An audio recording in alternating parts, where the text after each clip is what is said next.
When we last left Paul, he had just finished appealing to Caesar. He was in Caesarea. He had been put on trial. He had appealed to Caesar because he was not getting justice where he was in Jerusalem or in Caesarea. And so as a Roman citizen, he had the privilege of appealing to Caesar, the equivalent of the Supreme Court of the empire. Because he had appealed to Caesar, the governor of that region had assigned him to a specific Roman centurion whose job it was to get Paul all the way to Rome to face his trial. So in Acts chapters 27 and 28, Luke, the author of the book of Acts, describes what happens next. And one of the things to remember is while Luke gives us a lot of detail, he tells us what cities the boat stopped in and things like that, Luke's primary purpose in writing was not to give us detailed history. It was to show us God.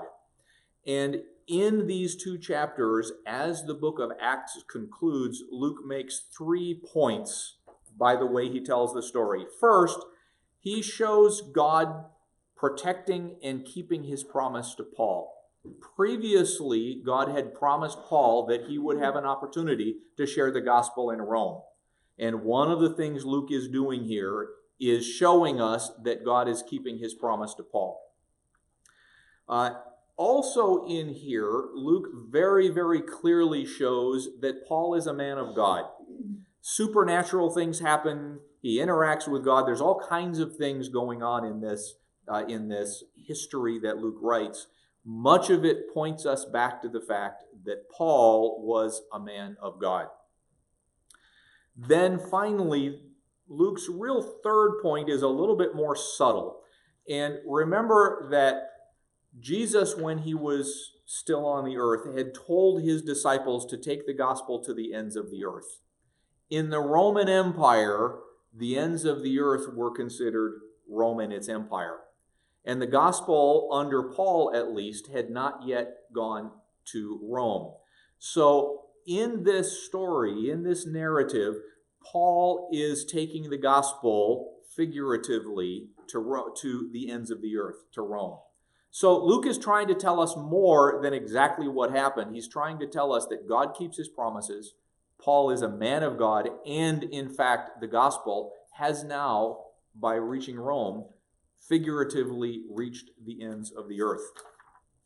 So, the story starts out where they are in Caesarea, and they get on a boat. And Luke, along with another companion by the name of Aristarchus, joins them. Luke does not tell us whether they're prisoners who have joined Paul, whether they have purchased passage on this boat, or what's going on. But right now, Paul has companions. Paul is a prisoner headed for Rome, and Luke and Aristarchus are going with him. Luke tells us that this is after the fast, or after the Day of Atonement, which for most of us in the 21st century doesn't mean much. But what we know is that was late in the year. And that was late enough in the year so that the winter storms on the Mediterranean Sea were starting to pick up. And sea travel was starting to become a problem. So they got on a boat, and it was probably a relatively small boat, one that would go from one port city to the next. So they did not go way out onto the Mediterranean. They stayed right close to the coast so that if a storm came up, they could very quickly find a port to stay in. As that continues, they increasingly run into trouble. The storms do start picking up. Now, interestingly, Julius, who is the Roman centurion in charge of this venture, in charge of the boat, in charge of Paul as the prisoner, Julius is treating Paul well. Remember that Paul, while he is a prisoner, is a Roman citizen, and he is not charged with anything that is particularly terrible. So Julius allows him some freedoms. For example, it says that they stop in the port town of Sidon. And Julius somehow, for some reason, decides to be kind to Paul. He lets Paul get off the boat and visit with friends there. And this happens several times during this trip.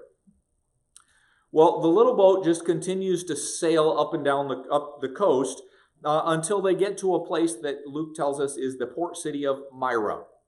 At Myra, they book passage on a large boat. And I say large because Luke writes that it's an Alexandrian ship.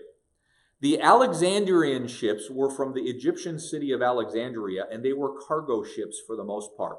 They were very, very large. Alexandrian ships could carry as many as 600 passengers or a large load of grain.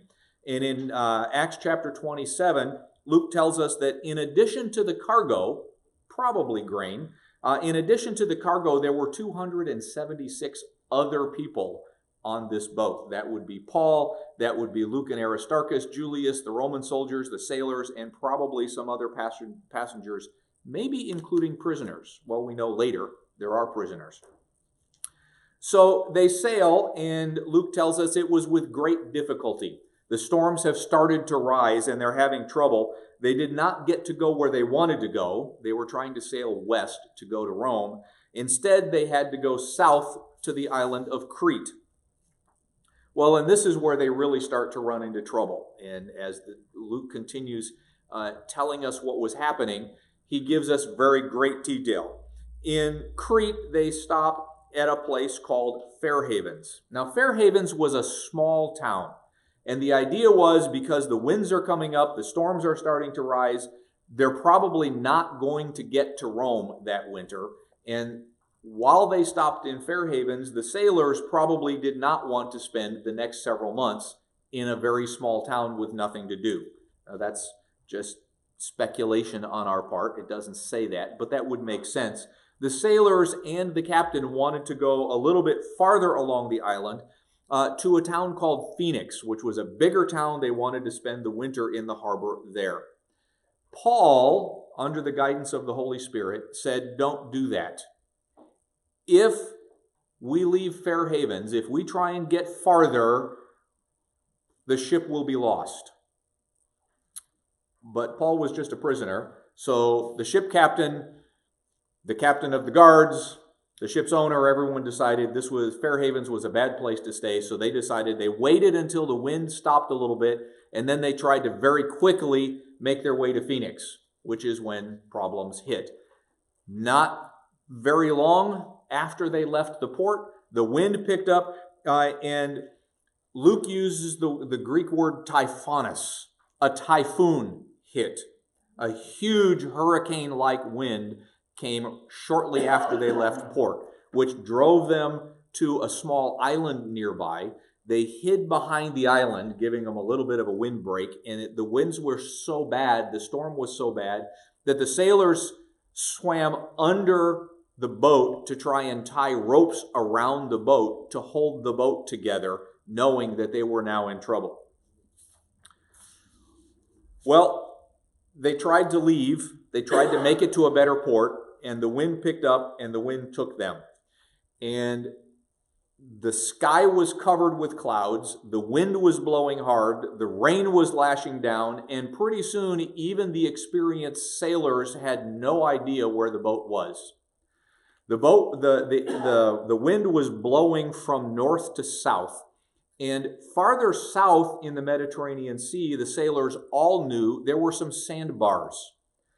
And the sandbars were fairly shallow, and they were desperately afraid that the wind was blowing them so far south that the ship would get stuck on one of these sandbars out in the Mediterranean. Once that happened, the wind would probably keep beating against the boat until the boat shattered. Remember, this was 2,000 years ago. The boats were made out of wood with wooden nails. These were not boats designed to last through hurricanes. So they spent hours and hours and hours worrying about where they were going. They stopped eating. They threw the cargo overboard because they wanted to lighten the ship. The lighter the ship is, the more it floats high, and the less likely it is to run aground. The problem with that is, as the ship rises higher, as it sails a little bit higher, that makes the ride rougher.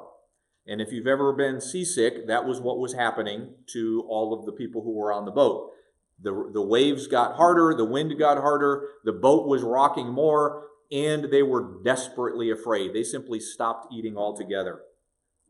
Right about the time they were completely losing hope and they were expecting that they would now die, an angel came to Paul and said, "Don't worry. I promised you would go to Rome, and I will keep my promise. No one on this ship is going to die. The ship is going to be lost, but no one is going to die." So Paul then went back to the ship's captain and the captain of the guard and said, "I have just heard from God himself. We're going to lose the ship, so we need to be prepared for that, but none of us is going to die. Therefore, go ahead and eat something. We're going to need our strength. It's going to be a rough day or two." So apparently he was convincing. Everyone sat down and ate for the first time in what was probably days.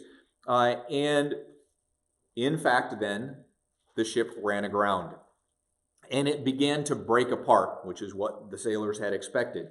But they had sailed towards a piece of land.